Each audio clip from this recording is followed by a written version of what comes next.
Hey there, guys. It is Brenda Boggs, your car salesman lady. So today went much better than the rest of the week has gone.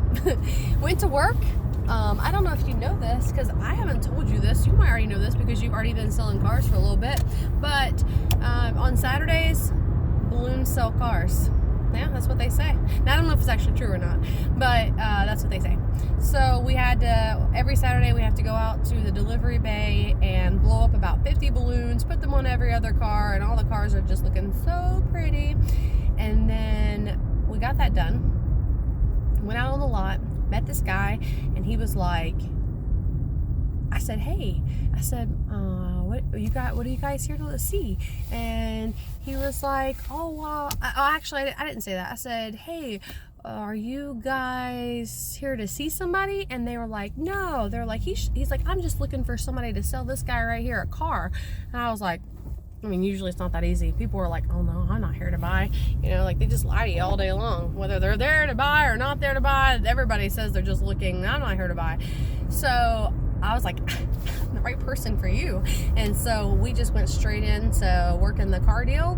I mean, and the funny thing is, I made a video about this earlier today, but this guy I couldn't get a rise out of him. I didn't want to get him, I didn't want to sell him on the very first car that we looked at, even though it was like the right price range, and was, I didn't want to sell him on the very first thing. I kind of felt bad about that, and so I was like, well, let's just look up here and see if there's anything that you like a little bit better. I mean, he was just so even-keeled. Like, eyebrows, they never went up or down. Voice, it never changed, tone. I was like, huh. And I was like, so, and he was just like, I just don't even care about cars a little bit. He said, as long as it's in the right price range, he's like, I'm good. I said, okay. So I got him set on one that I thought the bank would approve him on, with it being his first car loan, and we moved forward. And honestly, at the end, they didn't want to negotiate at all, and so that was fine. We just went ahead and signed the papers, got him through. I mean, we were done by noon today.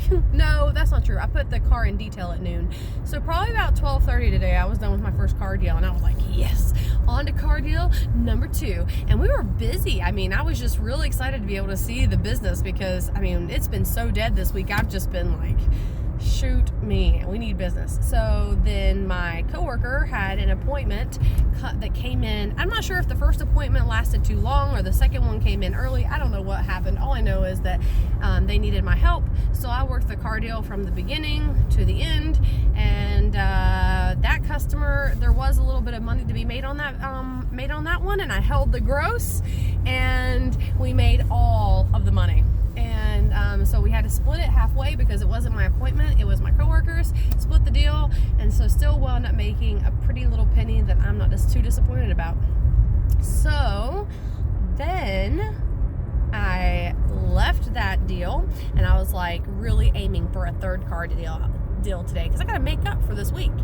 And I went out on the lot, and I met a family, and they were like, oh yeah, we're not gonna buy, blah blah blah. That's what everybody says. And so I was like, okay. And then this is what you do. You assume the sale. If somebody says that they're not gonna buy, that's fine, they really might not buy, but everybody says that. So you have to just assume the sale. You just work people through the process from the beginning to the end, and at some point, they might stop you and you might not be able to move any further, but you might get them to numbers, and they may be like, man, that's perfect, that's less than what we were expecting to pay, and bam, you've got a car deal. So you just always assume the sale and keep moving through the process. So I did that. I got these people all the way to numbers. I mean, on a vehicle that they really liked, gave me the impression that they really liked. And then I get to numbers, and the numbers are not bad, but guess what? The woman's just like, yeah, she's like, these numbers aren't bad. She's like, but I don't really want a 2013. And I was like, thinking, then why don't we just test drive a 2013? Like, why didn't you tell me that's not what you were interested in? And so I went ahead and made a really quick switch. I went out and got another vehicle for them that was like a trim level up and was a few years newer. We looked at that, and then she gave them numbers really quick again, to keep the process going, so that they weren't having to wait on us and didn't get cold and leave. But I just could not close the dad. He was not having it tonight. And so we tried and we tried and we tried and we tried all the different numbers, and we just could not get the dad to close. So he left.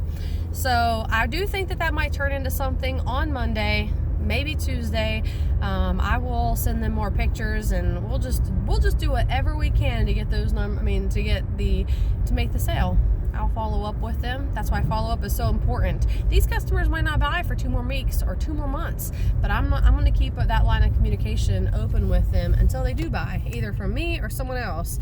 And then once they finally buy, I will let them go on about their little merry little lives. And if they want to message me and tell me, happy birthday or something, that's fine too, whatever.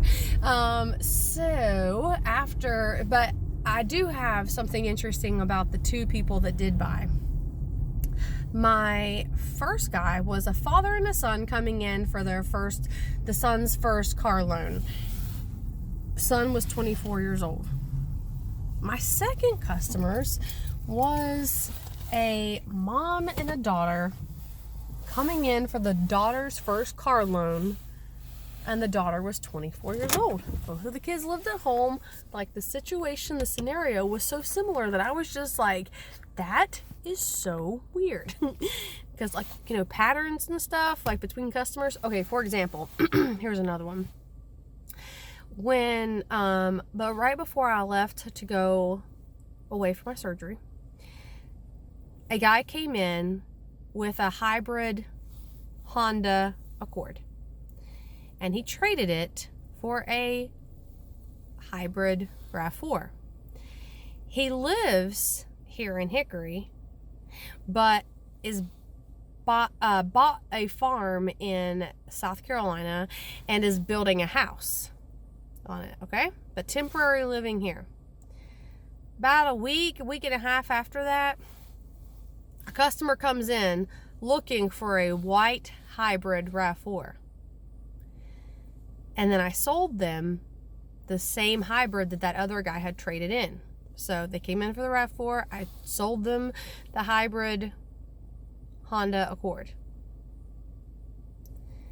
They live here currently, but